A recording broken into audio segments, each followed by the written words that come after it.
kayo ho ang maghusga. Ano ho doon sa tatlo na yon? Ulitin ko, number 1, malamang galing din sa kampo ng mga Marcos yan.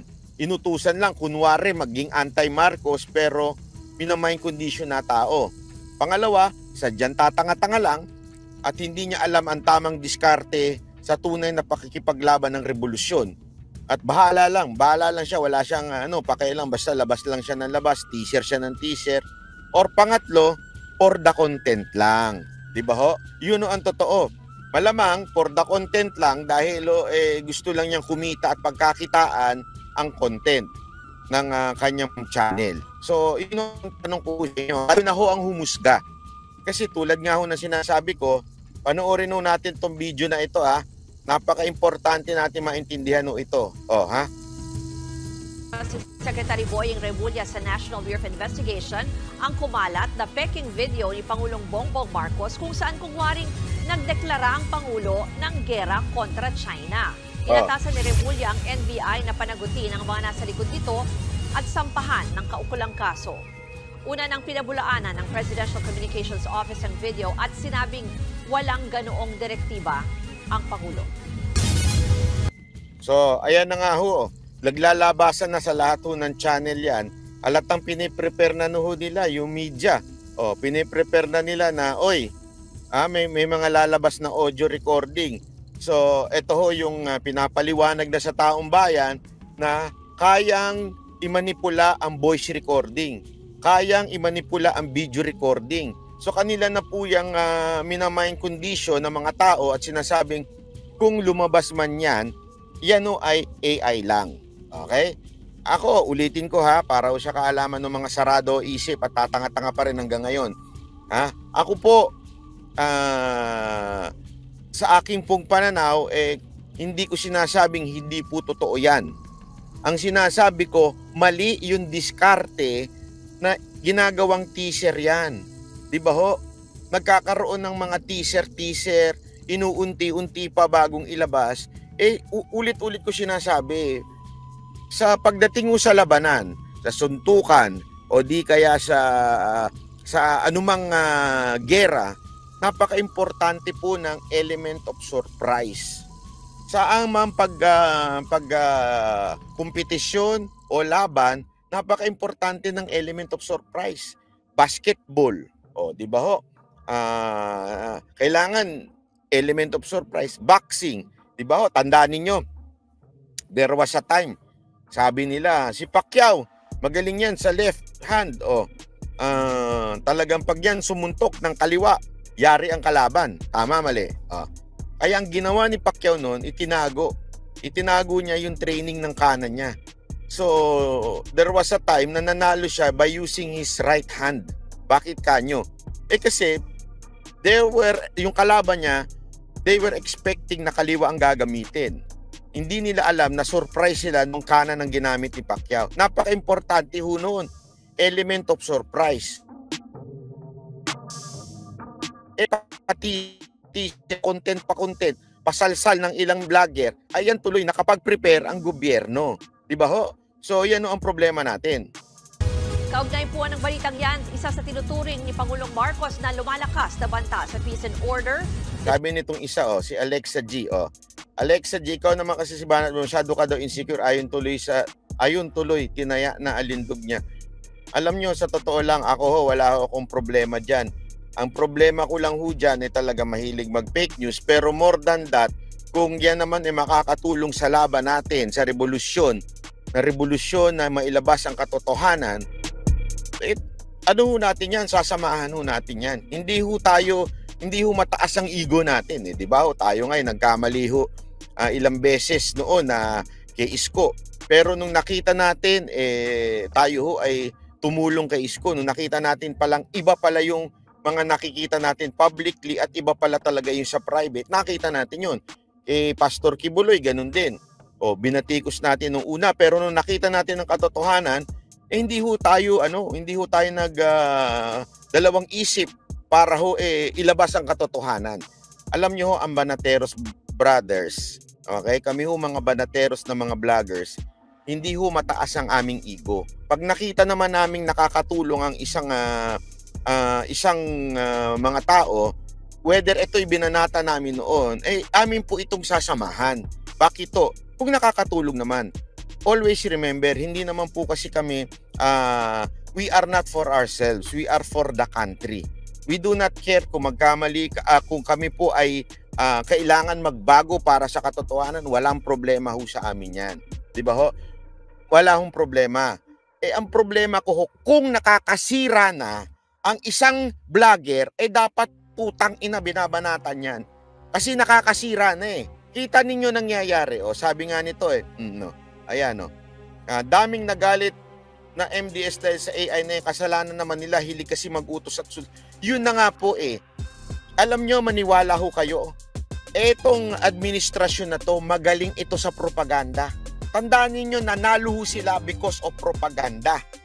So kayang-kaya ho nilang gawin ho ito. Ulit-ulitin itong propaganda na ito. Di ba ho? Yun noon totoo. Kaya kung nakakasira ang mga vlogger na ito, babanatan ho natin. Bakit ho? Para tumigil. Kasi dito sa atin, basa ho sa baba, pag tama palakpakan, pag mali banatan. Kailangan tama ang diskarte. Ika nga, not false for selfish interest, but for the nation. Hindi, yung iba kasi dyan, sorry ho pero totoo yung iba dyan, for self-interest na. Public, kanilang ginagawa ay for revenge, not for the nation. Tandaan ninyo, magkakamali pagka ganyan. Pag ikaw, out of revenge, kaya mo ginagawa yan, magkakamali ka. Diba? Sabi nga, vengeance, diba, is mine, says the Lord. Huwag kang gagawa ng dahil lang ikaw ay gumaganti. Hayaan mo Diyos ang gumanti para sa'yo. Ang importante, doon ka lang sa tama, para sa bayan, ika nga. Diba? Huwag mo tayo magpapalinlang. Ang pinaglalaban natin dito ay yung mga injustice ng ating bansa. Diba? Injustice na ginagawa ng ating gobyerno. Bakit to? Sa gobernor. Diba? Pag hindi nila kursunada, sinususpend, tinatanggal. Pag ito ay lumalaban sa gobyerno, yan dapat ang focus natin. Bayan. Hindi personal interest. Yung iba dyan kasi, personal interest Diba ho? Yan ang problema. Pag personal interest na ho ang umiral, wala na hong mangyayari sa bayan natin. Tandaan ninyo, yan ho ay nakita sa ating kasaysayan. Sa ating kasaysayan, may mga heroes tayo na lumaban for personal interest, hindi nagtagumpay. Meron naman hong mga lumaban na para talaga sa bayan at ito'y nagtagumpay. Kung papansinin nyo, kung kayo ay tunay na Duterte supporter, tandaan ninyo kung kayo ay tunay na Duterte supporter, ang ating pinakahalimbawa ng pakikipaglaban ay yung katulad ni Pangulong Duterte. Bakit kanyo? Si Pangulong Duterte po kasi, pag alam niyang interest niya ang makikinabang, hindi niya ho ito pinaglalaban. Maniwala ho kayo alam mo, hindi na lang po kami magsasalita, pero kami pong Banateros Brothers ay nabiyayaan na makausap lagi ang pamilya ng mga Duterte.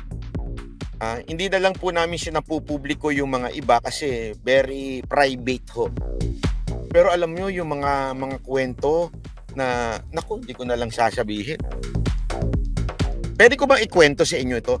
Isang opisyal. Eto, 100%. Totoo ito. Bakit to? Ang nagkwento mismo yung sinuhulan.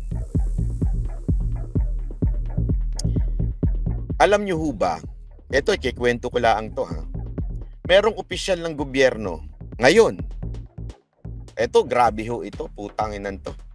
Ang bibig nito, pasmado rin. Hindi ko na lang sasabihin ko sino Nung na-appoint po itong animal na to, sa gobyerno ni Marcos, meron po itong mga pinapasok na kontrata. Nakakahiya. At isang sinubukan niyang lapitan at bigyan ng may daladala, pumunta sa City Hall ng Davao para lagyan ang may pinapasok siyang kontrata doon sa Davao at lalagyan niya sana ang mayor doon. Tapos alam nyo, ang ginawa nitong mayor na to, nagalit ho. Kasi feeling niya, magaling ito eh. Feeling niya ho, itong official na ito na nagmamagaling, pasmado bibig nitong animal na to eh. Feeling niya malapit siya sa Duterte, malapit kasi maingay ito eh. Defender din ho ito noon eh, kuno. Ngayong na-appoint kay Marcos, tameme na. Etong anong to, sabi niya, meron siyang minapasok na kontrata at may daladala siyang bag na laman ay pera. Alam nyo, nung nalaman ni Mayor yon ng Davao, grabe ho, binan niya ho itong tao na ito. Even if professing Duterte supporter to, na ngayon, after doon, hindi na ho ito nakalapit muli. Hindi ko na lang sasabihin kung sino ito, ha. I heard the audio, hindi Bossy Pib katulad na sinabi ng Baras pagtama palak. Ayun. Alam nyo, sabi ko nga ho sa inyo ganyan no si Pangulong Duterte at ang kanyang buong pamilya. Pagka self-interest na ang pinasok, hindi na ho. Sa totoo lang, pwede naman palusutin yung mga ganyan eh. Kasi, eto nga. May nagsabi nga kay Pangulong Duterte, hindi ko na lang sasabihin. Si Pangulong Duterte hanggang ngayon mahirap pa din. Tapos sabi nga, may isang taong lumapit daw kay Pangulong Duterte. Alam mo, Mr. President, pwede ka naman magnakaw ng kahit konti eh. Kasi at least ikaw, kung magnakaw ka man ng konti, ginagawa mo yung trabaho mo. Yung iba, nagnanakaw, pero hindi ginagawa yung trabaho. So pwede ka magnakaw ng kahit konti man lang para sa sarili mo. Di ba? Kasi nga, alam niyo, mga gamit niya, ganun pa din. Pero kasi si Pangulong Duterte, hindi daw talaga eh. Talagang sa kanya, tama na yung simpleng pamumuhay. Ano ba naman yung kukunin mo pa yung hindi para sa'yo? Sabi naman niya, libre na nga lahat. Libre na nga siyempre bilang presidente ka, libre na pagkain mo. May sahod ka na, lahat na libre. May kasasakyan ka pa, may security ka pa. Diba? Ganun eh. Tama eh. Pero ang problema ko kasi, pag pumasok na ang self-interest ng tao sa pakikipaglaban sa ganitong klaseng laban, wala na. Makakalata at maaamuin ng tao kung ang pinaglalaban mo lang is because nagre-revenge ka, hindi ka nabigyan ng posisyon, nagre-revenge ka kasi mas pinabura ng ibang vlogger. Alam nyo, eto hindi na ho kasi bago yan. Hindi na po kasi bago yung inggitan sa mga vlogger. Sa katunayan, alam nyo, saan man kami pumunta mga banateros, lagi ho kaming ginaganyan. Yung pagka nagko-compare ng bakit ganito si ganito. Alam mo, panahon pa lang ni Pangulong Duterte may mga ganyan na. Lalong tumindi yan nung namayagpag ang mga vlogger itong panahon ni Marcos.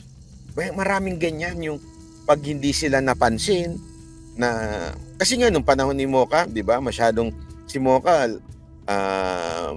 may tiwala si Pangulong Duterte, 'di ba?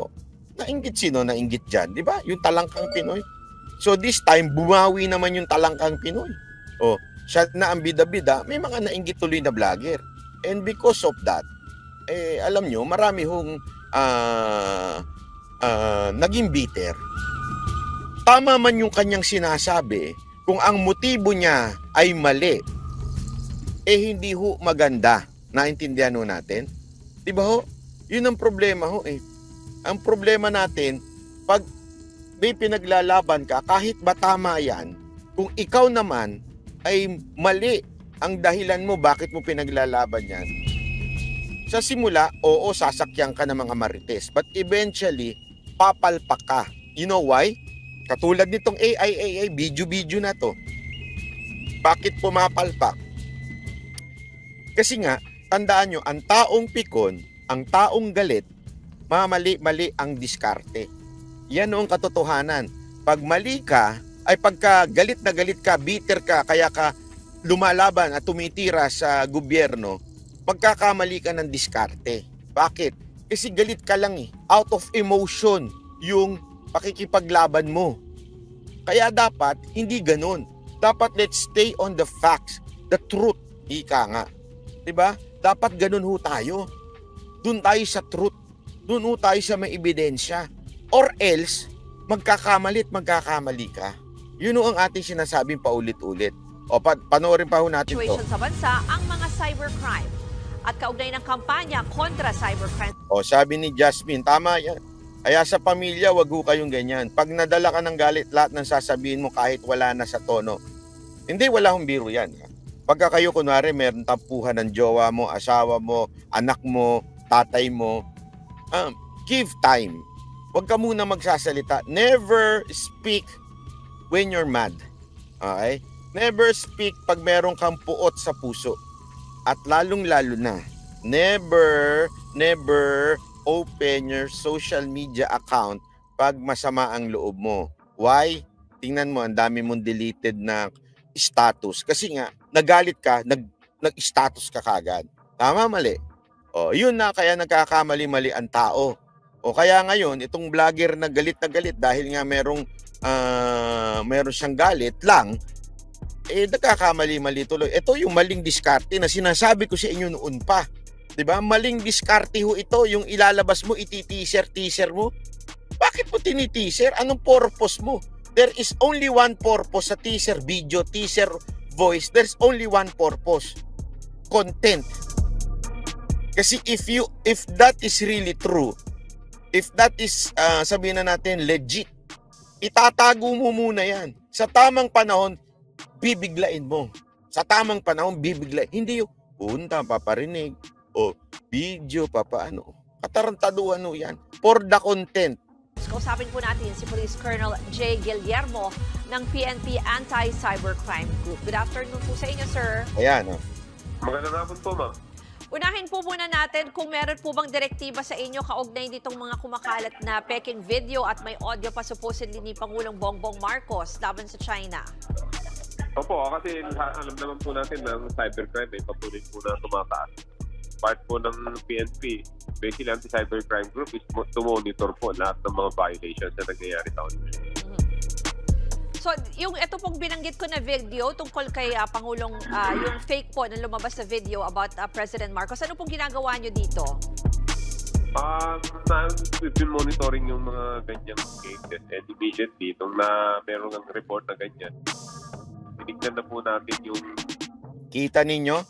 Alam mo, yung PNP, ginagawa lang nila trabaho nila. Ang problema, pag yung media kargado, halatang-halata eh. Pagkakargado ang media, kita ninyo sinesensationalize. Anong gagawin nyo sa mga ganitong voice recording? Anong lumalala ng voice recording? Matagal na ho yan eh. Sa totoo lang, matagal na ho yung AI, voice, deep, deep voice ba yun? Deep bake? Basta deep kasi, alam kong deep, yung deep lang eh. Kaya, alam nyo, matagal na ho yan. Bakit ngayon lang lumalabas? Bakit nyo ngayon lang sinasalsal at sinesensationalize? It's really obvious that you're doing this because para pag may lumabas na video recording, matik na. Matik na ho yan. Website or yung account na nag-post po dito. At nakita nga... Oy, ang ganda na sinabi nito ni Madam. Kahit anong video pang ilabas, pag hindi si BP Sara umaksyon, walang mangyayari. Gusto kong palakpakan ng malupit. Yan ho talaga ang totoo. Ang sikreto ho dyan, si Vice President Sara Duterte. Yun ho ang totoo dyan. Wala akong biro. Na po natin na it was created in April of 2021. And then, nung kinandakan pa uli natin kinandakan ng ating kapulisan, napakarami nilang tinitignan. Si FLM po ay si First Lady Liza Marcos. At nakita nila na ang location o possibly ang IP address na ginamit ay ang isa nasa merong nakita tayo sa Pilipinas at ang isa po ay sa Pakistan IP address. So ito yung mga titignan po natin at makipag-coordinate na po tayo sa mga platform na kung saan nakita po ito katulad po ng YouTube, ng Facebook. Yun po at titignan po natin kung anong pwede pong makuha na mga ebidensya sa mga May mga binanggit na po kayong detalye, Colonel, pero yung tao kaya na nasa likod nito or yung grupo man, ma-identify po kaya yan or na-identify na ba? Depende po sa makukuha po natin ebidensya doon sa mga platform na ginamit. Dahil pagka-posting po ng ganyan, hindi po natin makikita yung tao. Kung sino po ang nag-post nito. So, pagka nakakuha po kami ng ebidensya sa Facebook at saka sa YouTube, malamang po makikita natin kung saan po ginawa yung post na yun. Overall po, Colonel, ano po yung assessment nyo? Pataas po ba ngayon ang mga cybercrimes at ano po yung klase na pinaka-common? Yan na. Sa cybercrime po ay kung titignan po natin during the first quarter ay lagi mataas ito pero hindi naman po ganun kataas na dahil alam nyo, grabe ho ito, hindi nyo napansin. 1 week ho itong binalita from GMA at saka ng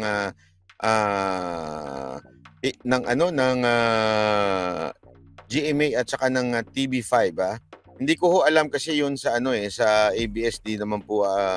Hindi ko ako nakikinig sa kanila. Pasensya na ho kasi parang hindi naman na sila nag-exist. Diba? Simula po nagkaroon ng SIM registration, hindi na po umaakit.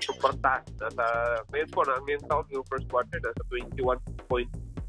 Ayan o, wala na. Kahit may evidence, totoo man or hindi, magiging fake na lahat. Correct? Tama ka dyan, madam. Madam Jasmine, you're correct. Ika nga, correct na correct. Porak, ika nga. 4 lang yung pagtaas po nito. Hindi siya katulad ng previous years na talagang umaabot po yun ng 30 to 35% yung first quarter. So, ang pinakamataas po nito ay yung online scam. Ang pinaka number 1 po sa online scam ay yung online selling pa rin po.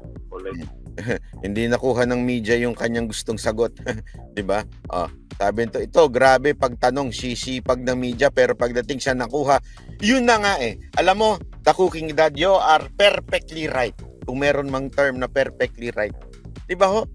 Mas importante pa ho itong lintik na AI, voice. At saka itong AI, yung face, kesa doon sa issue ng drugs na supposedly pinakamadami daw. Hindi nila man lang pinansin yung pagbaba ng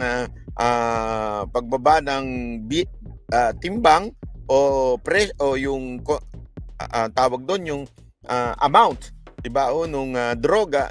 Ang dami hong pwedeng follow-up story, ika nga. Napakadami hong ibang anggulo doon na pwedeng ilabas, ika nga. Pero anong focus? Ang focus itong walang kakwenta-kwentang AI. This is really obvious. Kaya nga naduda ako, sabi ko perfect yung script Perfect yung script. Bakit to? Ano ho yung script? Problem. Meron talagang video, meron talagang voice. Ano script? Magpalabas tayo ng kunwari anti sa atin, galit sa atin. Palabas tayo. Palabas. Diba yung isa na booking na, si Budol Lipunan. Yung isa booking. Palabas tayong ganyan.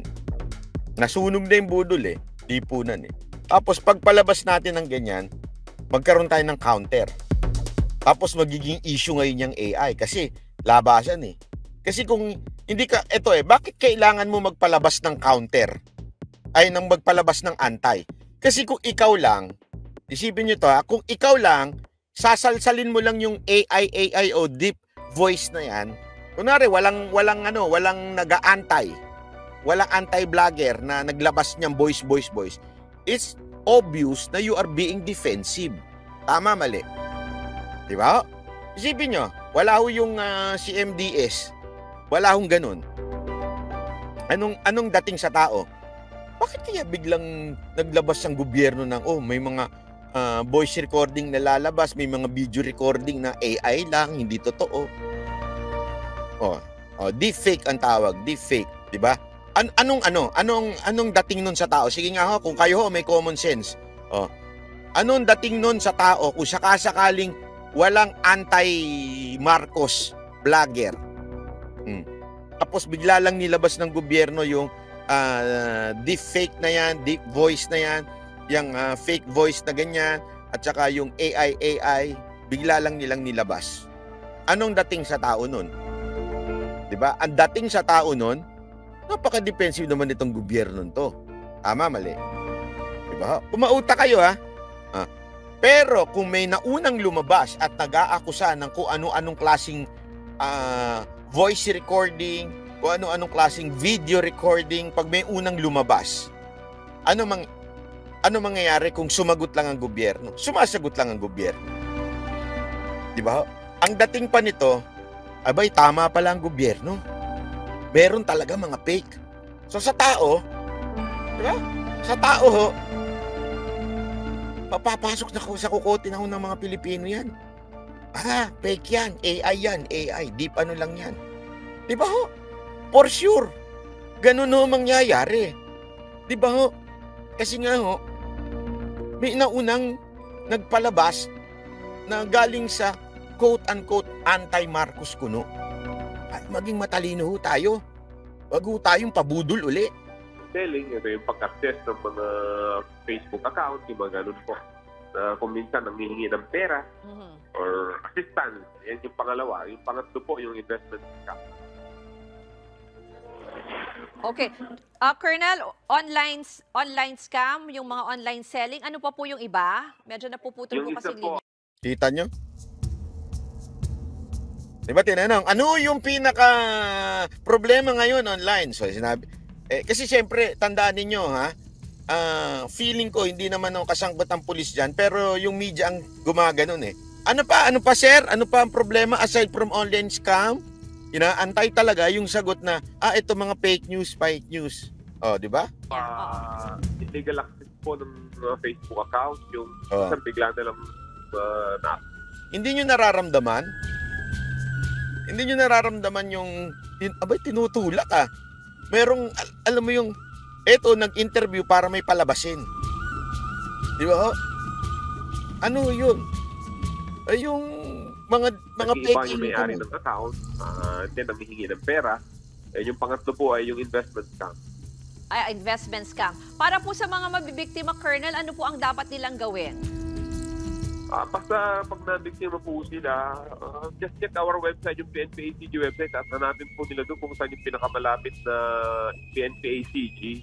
Or kung medyo malayo-layo man, they can report directly into the local police station. Well, meron po ba yung way na parang halimbawa mga online forms na pwede po nilang isubite muna kung sakali, halimbawa kung malayo po yung lugar nila? No, they can send a message to our FB page. Huli na lang po, Colonel, bilhin niyo po sa ating publiko para makaiwas po sa mga gitong cybercrimes, lalo na yung sinasabi niyo, nangunguna dyan yung mga online scams or lalo na sa online selling. Opo, ang modus lang naman po kasi dyan sa online selling or buying. Nanghihingi po ng advance na bayan. So, pagka may mga kausap kayo. So, ito po kaya nga sabi ko sa inyo, ito, huling paalala ko sa inyo ito Maging matalino ho tayo. Maging matalino at hindi lang chismoso at chismosa. Okay? Tandaan ninyo mga kababayan, ito, isaksak nyo na sa kokote nyo ito. Ang kalaban ay magaling sa propaganda. Nanalo ang administrasyon na ito because of propaganda. Paano nasaksak sa kokote ng mga Pilipino na may tanso gold, may talano gold? Could you just imagine, you won because of talano gold? You won because of golden era? You won because $1 is equal to 1 peso? Isip mga kababayan. Paano nangyari yun? Siba? Anong sinabi? Etong maman to, 6 na taon na natulog at natuod ng Netflix. Walang ginawa. Lahat ng kalaban niya, merong ginawa for 6 years. Ito walang ginawa. Paano nanalo? Propaganda. Fake news. Talano gold. Golden era. Electric pan. Nanalo sila dyan. How did it happen? Propaganda. Naintindihan nyo? Ang lupit. Sabi nga nito ito maganda. Yan ang dapat. Okay lang naman mag-akusa basta matibay na ebidensya, hindi yung puro lang tira, di naman mapatunayan. Yun nga Tama ka dyan kapatid. Dapat tayo ay laging base sa ebidensya. Without enough evidence, Everything is useless, piece of shit. Ay, grabe naman yun. Baka English lang. Oh. Di ba ho? Ito pa ha. Gusto nyo ng evidence. Mga kababayan, ngayon pa lang, in the past few days, ay naglabas ng communication sa taong bayan, ang presidential communication, ng panawagan na mag-ingat daw po sa mga deep fake videos kasi ito daw ay manipulated. Okay? So, sabi ko nga kagabi, kayo ay mina-mind condition na. This is totally mind conditioning para yung mga susunod nating ebidensya, sasabihin nila ito ay AI generated, katulad na lamang ng ebidensyang ipinakita ko po sa inyo, yung pre-op and authority to operate dun sa PDEA. Diba? The next day, sinabi nila na yun daw ay AI generated, but sa April 30, magkakaroon ng Senate hearing, ipapatawag yung taong nakaperma doon. And ulitin ko, mga kababayan, na kailangan maprotektahan ng, I hope, ni Senator Bato, ng Senado, ang titistigo doon kasi pwedeng gurgurin ng mga mafia. Pwedeng gurgurin ng mga sindikato na nakapaligid kay Kuting o maaring si Kuting at si Liza. Dahil ayaw nilang makarating ito sa Senate para malaman ninyo. April 30, 10 a.m. sa Pilipinas, ang Senate hearing doon sa Polvoron, Polvoron pre-op and authority to operate. Okay, so nananawagan din ako doon sa investigating agent, stay alive po, take care, protect yourself dahil demonyo ang kalaban natin ng buong Pilipino. Ngayong araw na ito, pag-uusapan natin ang extraction or kidnapping na paulit-ulit kung pinag-uusapan dito dahil hindi dapat ito nakakalimutan ng taong bayan. Okay, so sometime in November last year, ay may nakarating sa akin. Actually, lahat ng mga information po ay dinidocument ko. Ang dami ko ng dito, piniprint ko pa, pinapile natin. So sometime in November ay may nakarating sa atin na impormasyon na mayroong dalawang mag-partner, ang sabi pa nga dito mag-asawa sila, pero later on nalaman natin hindi pala mag-asawa, itong si distressed mother at itong certain Francis Lloyd Chua na kaibigan o business partner ni Liza Araneta at ayon sa ating source, illegal business partner niya. Okay? So dito noong November, sinabi ko sa inyo na umalis ng Pilipinas itong distressed mother na ito, bit ang kanyang mga anak dahil itong si asawa ay talaga namang nagkakaroon sila ng dispute, okay, ng pag-aaway. Dahil I believe naglalaklak din ng jalak itong asawa. Yun ang sabi dito sa information. So binanggit ko sa inyo na ginamit ni Liza at ni Chua etong Avengers na kung saan pinamunuan ng certain tour na mini-mention ni Bianca Zubel na social secretary ni Marcos Jr. Okay? Ginamit ang mga tiwaling opisyal ng Intelligence Service or the Armed Forces of the Philippines or the ISAF na yun na nga, na isinagawa nila yung unauthorized, unofficial extraction ng mga anak ng distressed mother sa Turkey. So ginamit ni Liza, ni Chua, ang kapangyarihan o pang-aabuso sa batas. Sabuatan ang DFA, Immigration, DOJ, lahat na. Later on, pupunta tayo dyan. I hope ma-share ninyo to. I hope marinig ng 120 million Filipinos. Baka sakaling magising sila. Okay? Okay, the reason why, balikan natin yung audio ni Bianca Zubel kasi kailangan ma-present natin sa inyo ang chronological ng pangyayari. Okay? Ngayon, ang pagkasunod-sunod. Alright? Okay, social. Remember, nung si Liza ay naglabas ng video niya, di ba, last year na kung saan sinasabi niya na wala siyang kinalaman sa pag-change ng mga officials o pwesto sa ISAP. Alam nyo na yan, di ba? May video niya parang siyang galing sa Kumunoy na walang ligo, di ba? Yung hindi marunong magsukla ang lola nyo. So anyway, so ito yung binabanggit dito sa information sa atin na gumamit si Lisa at saka si Chua ng ginamit itong mga tiwali sa ISAF. Okay? So ito yung audio ulit ni Social Secretary Bianca Zobel na nagme-message siya kay Lisa na i-hold muna yung pag-change ng mga opisyal sa ISAF kasi nakalabas, nasa Turkey na yung mandurukot ng mga bagets at sa nanay. Ito na.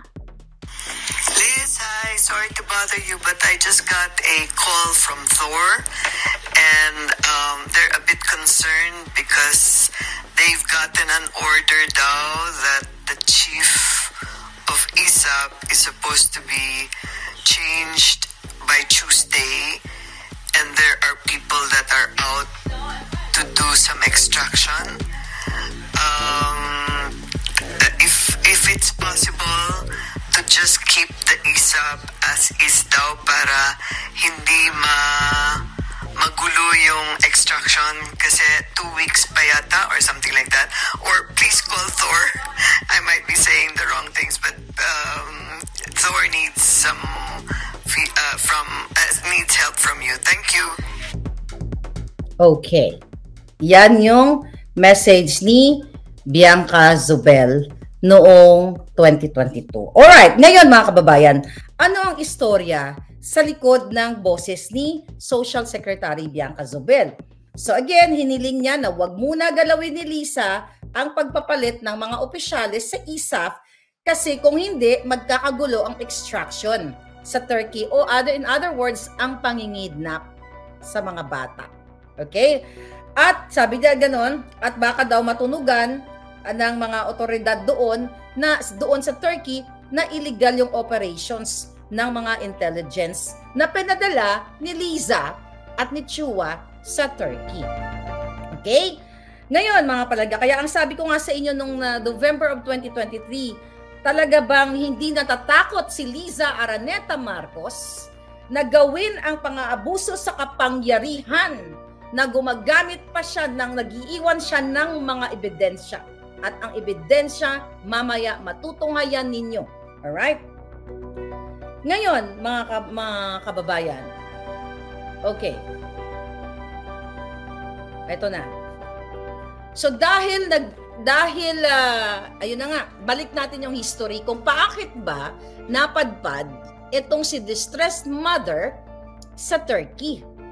Noong August 2021 ay August year 2021. I think that's still COVID time, ano? Okay? Meron na palang mga death threats. Ito po ang mga impormasyon natin dito. Ito actually, it's so amazing dahil 4 na magkakaibang personalidad na randomly that I don't know them. Maybe friends ni distressed mother o maybe nagtatrabaho sa DFA, sa embassy o sa DOJ yung nakakaalam kasi hindi lang naman isang tao ang nakakaalam dito mga kababayan. Marami ito dahil maraming nakialam na mga ahensya ng gobyerno. Okay, August of 2021, ayon sa ating informante, itong pamilya ni Francis Chua at ang kanyang partner na si distressed mother at ang kanilang anak. Okay? Ang kanilang total of 4 na mga bata. Okay? So dahil, ayon sa ating informante, sangkot sa mga illegal na transaction, ito si Chua, ayon sa ating source. Okay?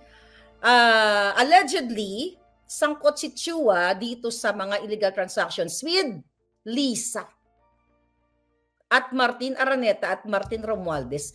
Lingid pala sa kaalaman natin, mga nabudol na mga Marcos loyalist, tayo ay budol na akala natin ibabangon tayo ni Kuting, sila pala ay may kasabwatan na mga illegal, may ginagawa na pala silang illegal na negosyo. No wonder, kaya pala si Marcos Jr. at itong si Liza Tanas ay kinausap ako noon ng panahon ni Pangulong Duterte na i-pressure ko o makiusap ako kay Pangulong Duterte ay kay Senator Bongo now, kay Sap Bongo na ipwesto si Marcos Jr. sa agriculture.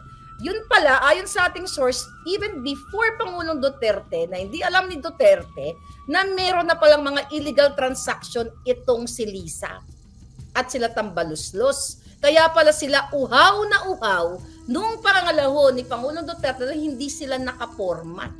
Diba? Ayaw ni Pangulong Duterte i-appoint. Never niya in-appoint si Marcos Jr. kasi maliban sa pulboronic at may alam pala siya. Okay.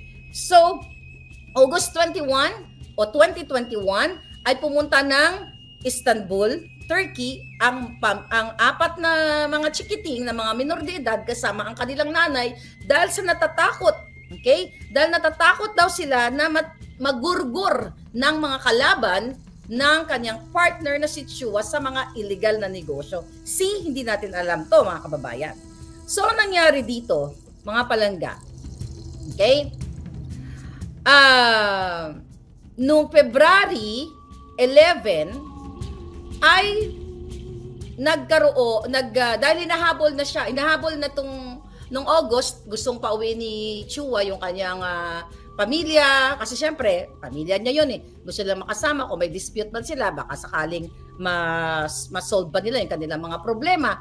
Pero dahil ang distressed mother ay takot na takot sa kanyang buhay at sa kanyang mga anak, siya po ay pumunta o nag-request siya ng custody. Okay? Mula sa Philippine Consulate sa Turkey. At binigyan naman siya, mga palangga, ng sealed custody. Inisyuhan siya. Okay? For what? Dahil nag-apply, ito, hindi natin ito na i-inform sa inyo, nag-apply na pala si distressed mother sa Turkey ng residence. Okay? So, kailangan niya na humingi ng custody sa Philippine Consulate nga, which is nabigyan naman siya o na-approve naman siya. At yun ay in-issue sa kanya, mga kababayan. Pero, lingid sa kaalaman, alright, that was February, February of 2022. Ngayon, mga kababayan, lingid sa kaalaman ni distressed mother, alright, on February 17, 2022, ang RTC Parañaque ay nag-issue ng summon, okay? Dito sa distressed mother na ito, summon at nakikipaglaban din itong si Chua sa custody ng kanyang mga anak. Alright? So ngayon, mga kapalangga, ano ang nangyari dito? Okay? Noong February 2022, dahil nga minamaniobra ni Liza, okay? Ang batas, minamaniobra niya. Noong February 22 o 2022, mga kapalangga, nag-issue ang judge, okay? Which is ang pangalan ng judge ay nag-issue ng guardianship kay Chua. Okay? Pinaburan siya. Okay? Pinaburan si Chua na mag-issue ng guardianship. At ang nag-issue ay si Judge Jaime Goray. Alright? So, yun ang kwento dito, mga palangga. At yun na nga, dahil na-issuehan ito, mga kababayan, dahil tinrabaho nga ni Lisa ito, ang mga pangyayari. So, syempre, ang pabor na pupunta dito sa tatay o dito kaya Chua. So ngayon, mga kababayan, ano ang nangyari dito? Okay? Ang nangyari dito, mga palangga, kailangan nilang pumunta sa Turkey para makuha ang mga bata. Alright? Kaya nga, noong March 23, 2022, nag-message si Lisa, di ba? Doon sa kay Louie. Narinig nyo na yun, pero mamaya yung video nun, paparinig natin. Nag-message si Lisa sa asawa ni Teddy Boy Locsin Jr. na tulungan siya para makuha ni Francis Chua ang kanyang mga anak sa Turkey. para ma-extract ng bonggang-bongga. Actually, mga kababayan, so yun yung ginawa ni Lisa. So ang nangyari dito, okay? Wow, grabe talaga.